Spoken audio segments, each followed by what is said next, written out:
Hello everyone. So let's start the new topic, that is light.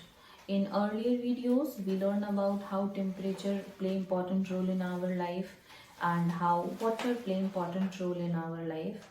Next we are going to see how light is going to play important role in our life. Yes, of course, light की बहुत ज़्यादा ज़रूरत हमें होती है. Light पे हम लोग बहुत डिपेंडेंट होते हैं. नॉट ओनली अस, प्लांट्स भी. अब बात है कि प्लांट्स अगर डिपेंडेंट होते हैं तो किस बात पे? सिर्फ खाना बनाने के लिए? नहीं नहीं नहीं. Photosynthesis is a different thing. वो फोटोसिंथेसिस करते हैं, सूरज की रोशनी में उन्होंने खाना बनाया, सिर्फ यहीं तक उन्हें डिपेंडेंसी नहीं है सूरज की. उनकी डिपेंडेंसी और है. फ्लावरिंग पीरियड उनकी डिपेंड करती है उसी चीज़ पे. वो कभी फोटोसिंथेसिस कर रहे हैं, वो तो that is a different thing. Photo periods, उनमें कब फूल आना है, कब उनमें फल आना है, फिर कब उनका सनसेट फेज आना है, कब वो जर्मिनेट करेंगे. Even though the seed present deep inside the soil is also dependable on the light. उसको भी लाइट की ज़रूरत होती है. लाइट से, प्रॉपर लाइट जितनी मात्रा में उनको लाइट चाहिए मिलेगी तभी वो जर्मिनेट करेंगे, अदरवाइज नहीं करेंगे.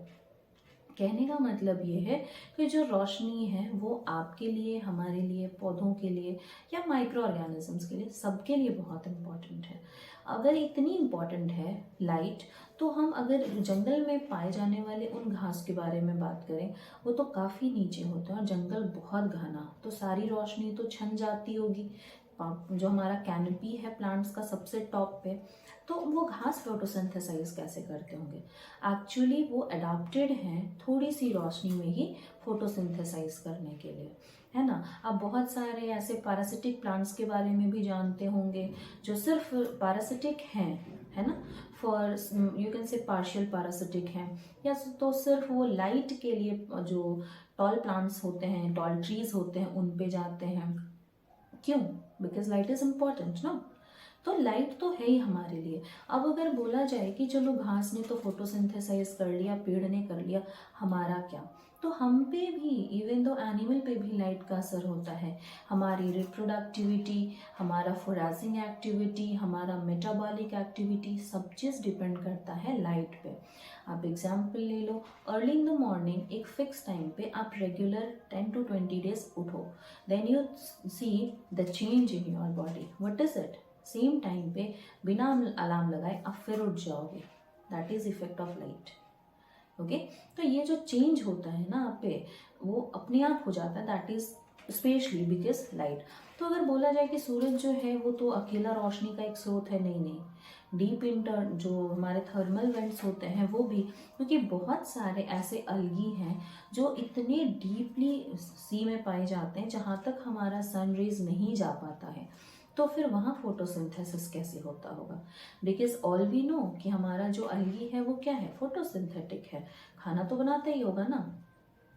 फिर तो वहाँ पे उन्हें रोशनी मिलती है. Even I am not talking about the white light of sun. आपको पता ही होगा, जब आपने क्लास 7 में इस चीज़ को पढ़ा होगा, कि आपकी जो रोशनी है वो वाइट कलर की है, जो आगे जाके 7 डिफरेंट कलर में टूट जाया करती है.